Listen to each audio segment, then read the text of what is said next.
Danielle. We just closed on the yacht for Taylor's vlog. The money is tied up.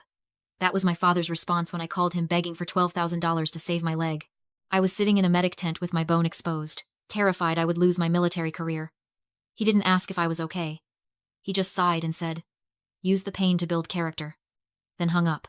In that split second, the pain in my leg disappeared, replaced by a cold, hard fact. To my own parents, I was worth less than a boat. Before I tell you how I took their boat, their house, and their freedom, drop a comment and let me know. What is the most unforgivable thing a family member has ever said to you? I read every single one. I didn't scream. Screaming uses energy, and I had none left to spare. I sat there in the medic tent, staring at the phone in my hand, dissecting my father's words like I was analyzing intel. We bought a boat. It wasn't just a rejection, it was a valuation. My ability to walk, my career in the military, my entire future was worth less to them than a fiberglass recreational vehicle for my sister's vlog. I took a breath, held it for 4 seconds, and exhaled for 4. Tactical breathing. It works for sniper fire. And apparently, it works for family betrayal. I looked at the physician assistant. She was already filling out the paperwork for a medical discharge. I knew what that meant. Without the surgery, the ligament wouldn't heal right. I'd be limping by Christmas and out of the service by New Year's. My life, the one I had built to escape the suffocating narcissism of my parents, was dissolving in real time. Then the tent flap opened. It wasn't a doctor, it was Jason. My brother looked out of place against the sterile canvas walls, his mechanic's jumpsuit stained with grease, his eyes red-rimmed and exhausted. He'd driven 4 hours straight after I texted him the news. He didn't say a word. He just walked over to the cot, reached into his pocket, and pulled out a thick, messy wad of cash. He pressed it into my good hand. It was $1,200 in 20s and 50s, smelling faintly of oil and old metal. I looked at him, confused. Jason barely made rent most months. He was the one who fixed things, the one who stayed quiet, the one our parents ignored because he worked with his hands instead of his image. "I sold the chest," he said, his voice rough. My stomach dropped. The snap-on tool chest. It wasn't just a box. It was 10 years of his life. It was his livelihood. It was the only thing he owned that had any real value. He had sold his future to try and save mine. "Jason, you can't," I whispered. "That's your job." "You walk," he said, cutting me off. "That's the job. I can turn wrenches with cheap tools. You can't run on a bad leg." He didn't ask for a repayment plan. He didn't ask me to sign a contract with 5% interest.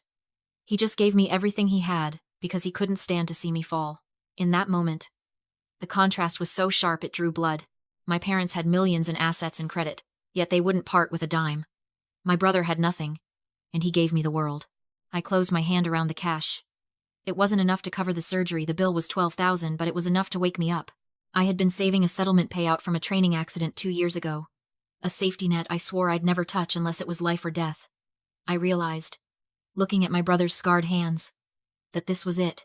I wasn't going to lose my leg, and I wasn't going to let Jason lose his tools forever. I used his money to pay the deposit. I used my settlement to pay the rest. I went under the knife 4 hours later. When I woke up, the pain was sharp and clean, the kind that heals. But as I lay there in the recovery room, listening to the beep of the monitor, I felt something else taking root in my chest. A cold, heavy resolve. My parents thought they had simply saved money on a bad investment. They didn't know they had just declared war. I didn't go home to recover. Home was a concept that had died in that medic tent. Instead, I went to the only place that made sense. My desk. I sat there in the quiet hum of the intel office, my leg propped up on a chair. Painkillers dulling the throb in my knee but sharpening the focus in my mind. My parents thought silence was a punishment. They hadn't called since the rejection. "No, how was the surgery? No, do you need groceries?" Just radio silence. Assuming I was somewhere suffering. Learning the lesson they thought I needed. But silence isn't a punishment for an analyst. It's an opportunity. I opened my laptop. I didn't need to hack their bank accounts. I didn't need to guess passwords or install spyware. People like my parents, people who live for the applause of an audience, leave trails everywhere. But the real truth is always buried in the boring stuff, the paperwork no one reads. I logged into the county clerk's public records portal. It's a free, legal database available to anyone with an internet connection and the patience to navigate a government website. I typed in my father's name. The screen refreshed, and the myth of my family's wealth evaporated in pixels. There it was, filed 28 days ago. A notice of default. They weren't just behind on the mortgage for the glass house. Their lakefront mansion. They were drowning. The document listed the arrears. 4 months of missed payments. The bank had initiated pre-foreclosure proceedings. I kept scrolling. It got worse. There were 3 separate IRS tax liens filed against the property in the last 2 years. The successful business my father bragged about was bleeding cash, leveraged to the hilt. And yet, they had bought a boat. I sat back, the glow of the screen reflecting in my eyes. It didn't make sense mathematically. Why buy a luxury yacht when the bank is 30 days away from seizing your front door? Why refuse a $12,000 loan to save your daughter's leg, only to sign a 6-figure contract for a fiberglass vanity project? Then I understood. It wasn't a financial decision. It was a psychological survival mechanism. There is a specific kind of madness that infects the image-obsessed. It's called the wealth illusion. To people like David and Sarah, financial ruin isn't just a problem. It's a form of death. Being broke is shameful, but looking broke is fatal.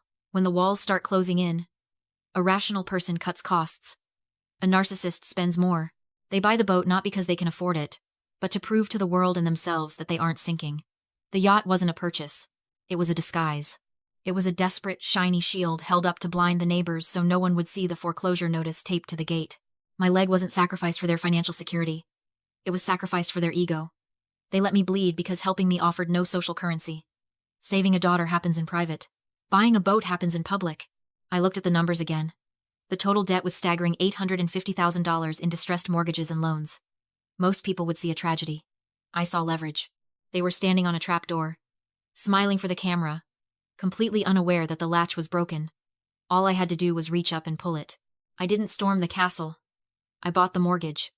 In the military, you learn that the best ambushes don't look like attacks. They look like opportunities. I formed a shell company, a faceless entity named Phoenix Holdings, LLC, and approached the bank holding my parents' distressed debt. Banks don't care about family drama. They care about their balance sheets. When I offered to buy the toxic loans on the house and the boat for a lump sum, they didn't ask why. They just asked for the routing number. Once the paperwork cleared, I owned everything.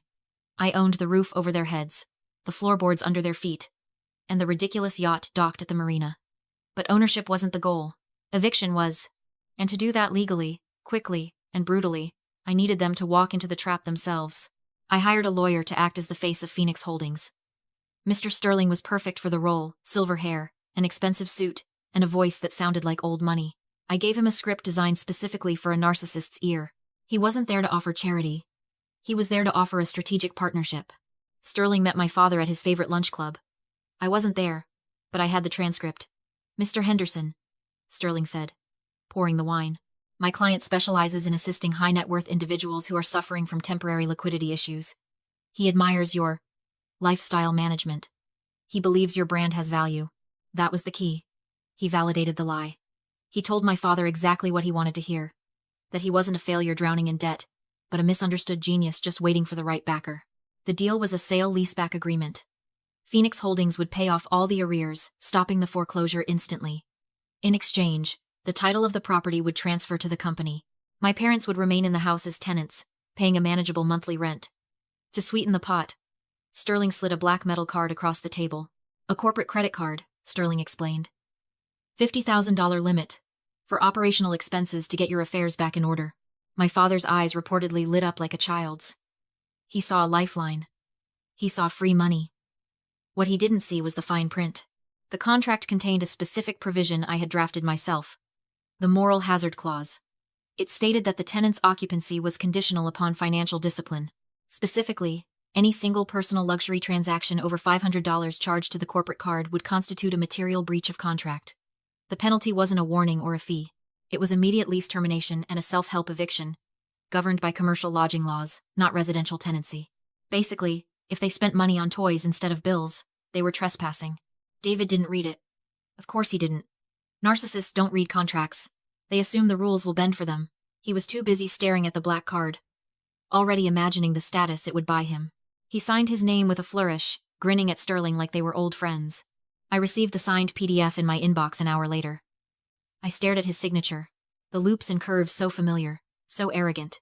He thought he had just pulled off the deal of the century. He thought he had outsmarted the bank. He didn't know he had just handed the detonator to the daughter he left bleeding in a tent.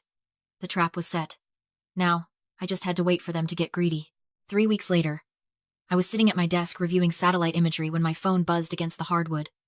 It wasn't a call. It was a push notification from the admin app for the Phoenix Holdings corporate credit card. I looked at the screen. The text was simple, clean, and absolutely lethal. Transaction approved. Chanel Boutique. Amount: $3,500. I didn't blink. I didn't gasp. I just leaned back in my chair and exhaled. Taylor. It had to be. My father was arrogant, but he wasn't interested in handbags. He had likely flashed the black card at dinner to show off his new partnership. And Taylor, seeing an opportunity to upgrade her wardrobe for her followers, had either charmed him into it or swiped it from his wallet. It didn't matter who swiped the card physically. The contract stated the cardholder was liable for all activity. The limit was $500. They had exceeded it by 7 times in a single swipe. Part of me, the old part, the sister who used to save her allowance to buy Taylor birthday presents she would ignore, wanted to call. I wanted to scream. To warn them. To tell them to return it before the charge posted. But that voice was a ghost. It belonged to a girl who thought love was about protecting people from their own stupidity. I wasn't that girl anymore. I was the landlord. I watched the screen. The transaction sat in pending for 2 hours. I drank my coffee. I finished my reports. I waited. Finally, the status flickered and changed to posted. The money was gone. The breach was official. The trap hadn't just sprung. It had crushed the bone. I stood up and walked to the printer. I didn't need to draft anything new. The documents were already waiting in my queue. Saved for this exact moment. Notice of lease termination. Notice of immediate eviction. Commercial trespass warning. The pages slid out of the tray, warm and crisp. I went to my closet and pulled out my Class A uniform. I brushed the lint off the jacket, aligned my ribbons, and polished my shoes until they looked like black glass. They had mocked my service. They had called me a government pawn. Today, I wanted them to see exactly who they were dealing with. I wasn't just their daughter coming for a visit. I was the authority coming for an inspection. I grabbed the file, checked my reflection, and walked out the door. The time for silence was over. The receptionist at the law firm looked up, startled by my uniform. I didn't stop. I walked past her, down the hall, and pushed open the heavy oak doors of the conference room. They were already there. David was leaning back in a leather chair, looking bored. Sarah was critiquing the complimentary coffee. Taylor was taking a selfie with the skyline view. They looked wealthy. They looked secure. They looked like people who had never been told no. David frowned when he saw me. He didn't see the uniform. He only saw the daughter he thought he owned. "Danielle?" he said, checking his watch. "You're late. And why are you dressed like that?" "We're waiting for the senior partner." "Sit down, David," I said. He froze. "Excuse me?" I said, "Sit down." I didn't wait for him to process the shift in power. I plugged my phone into the presentation cable. The room dimmed, and the projector hummed to life. On the wall, 10 feet high, appeared the notification I had received that morning. Chanel Boutique. $3,500. Taylor looked up from her phone, squinting. "Hey, that's my receipt. Did you hack my account?" "Dad said it was fine. It's for the brand." "The contract said it wasn't," I replied, my voice steady. "You are in breach of the moral hazard clause." David laughed. It was a dry, dismissive sound. "Okay, fine. We'll return the bag. Don't be dramatic, Danielle. You can't evict us over a purse. We have tenant rights. State law requires 30 days' notice." I walked to the head of the table. "That's where you're wrong. You didn't sign a residential lease, David. You were too busy admiring your credit limit to notice the header. You signed a commercial lodging agreement. You aren't tenants. You are guests in a corporate facility. And checkout time was 10 minutes ago." I watched the realization hit him. It wasn't instant. It crept over his face like a shadow. "The locks have already been changed remotely," I continued. "Security is waiting in the lobby to escort you for personal items. The boat is currently being towed to the auction block." Taylor jumped up, her chair screeching against the floor. "You're ruining my life over a bag." "It's just a bag." I looked at her, really looked at her, and saw the sister who had laughed while I bled. "And my leg was just a leg," I said. "Now we're even." David didn't scream. He didn't beg. He started laughing. It was a wet, ugly sound that bounced off the glass walls of the conference room. "You think you're smart, Danielle," he said, wiping tears of mirth from his eyes. "You think you can outmaneuver me? You're just a grunt. I'm the general." He pulled his phone from his jacket pocket. He didn't dial a lawyer. He dialed a number he had clearly memorized. He put it on speaker. "Department of Defense, Inspector General's office," a voice answered. "This is David Henderson," he said, his eyes locking onto mine with pure, distilled malice. "I have a whistleblower report regarding Sergeant Danielle Henderson. I have evidence that she has engaged in espionage and grand larceny involving classified funds. My blood ran cold. He wasn't trying to save the house. He was trying to burn me alive. She just purchased $850,000 of private debt, David continued, his voice smooth, confident. That money was stolen from my private offshore accounts. Accounts containing sensitive government contract proceeds that she accessed using her security clearance. He hung up and smiled. There. Now let's see how well you walk in federal prison. He had lied. He had fabricated a crime so severe it would trigger an immediate freeze on my entire life. But before I could speak, the door opened. 2 men in dark suits stepped in. They weren't lawyers. They were CID, Criminal Investigation Division. They didn't look at David. They looked at me. Sergeant Henderson, the lead agent said. We received a tip regarding your financial activities. I need your badge and your CAC card. Immediately. My sister smirked, pulling out her phone to record. My mother finally looked at me, not with pity, but with relief that someone else was taking the fall. I stood up. I didn't resist. I placed my badge on the mahogany table. It made a hollow clack, the sound of my career hitting the wall. David leaned back, triumphant. He thought he had just checkmated me. He thought he had destroyed my credibility to save his own skin. He had no idea he had just walked into the kill box. I sat in the interrogation room for 4 hours. It was cold, sterile, and familiar. I didn't panic. I presented my evidence. The settlement check from my injury 2 years ago. My savings records. The clean paper trail of Phoenix Holdings. My money was legal. It was clean. The agent reviewed the file. He looked at me, then at the transcript of my father's call to the Inspector General. Your father claims this money is his, the agent said. He stated on a recorded federal line that you stole $850,000 from his hidden offshore accounts. I know, I said. He was lying to hurt me. The thing is, the agent said, a small, grim smile touching his lips. We cross-referenced his claim with his bankruptcy filings from last year. He swore under oath he had 0 assets. I nodded. This was the perjury trap. David wanted to destroy me so badly that he claimed ownership of the money. By doing so, he officially confessed to the IRS and the bankruptcy court that he had hidden nearly $1 million in assets. It didn't matter that the money wasn't actually his. His confession was real. He had admitted to federal bankruptcy fraud and perjury in an attempt to frame a federal employee. The agents didn't arrest me. They arrested him. I walked out of the building just in time to see my father being escorted into a federal vehicle, handcuffs gleaming under the streetlights. He saw me. He opened his mouth to scream, but the door slammed shut. Sarah was evicted the next morning. She moved into a 1-bedroom apartment paid for by the state. Taylor tried to spin the story on her vlog, crying about being a victim of a corrupt system. I responded by posting a single image. The receipt for the Chanel bag, time-stamped 3 weeks after they claimed poverty. The caption read, $3,500 for a handbag while her parents were homeless. The internet didn't pity her. They devoured her. She deleted her account 6 hours later. I had one stop left to make. I drove to the edge of town, to the mechanic shop where the sign was peeling and the lights buzzed. Jason was under a lift, working on a sedan that had seen better days. He looked up when I walked in, wiping grease onto a rag. Heard about Dad, he said quietly. Is it true? It's true. I reached into my bag and pulled out a thick envelope. I placed it on his workbench, right next to his cheap, mismatched wrenches. What's this? He asked. Open it. He opened the flap. Inside was the deed to the building we were standing in, paid in full, and a receipt for a delivery arriving tomorrow. A complete, Master Series snap-on tool chest. I bought the shop, Jason, I said. It's yours. He stared at the paper. His hands, scarred and stained, began to shake.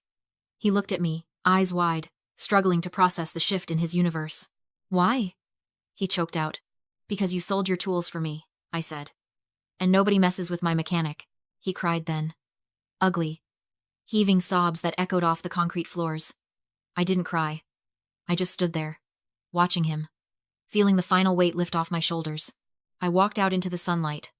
My leg didn't hurt. My limp was gone. My family was gone. And for the first time in my life, the silence wasn't lonely. It was free. My father thought he was playing 4D chess, but he forgot he was playing against the person who writes the rules. If you've ever had to save yourself, because no one else would, share this story. And if you're still waiting for an apology that will never come, stop waiting. Start planning.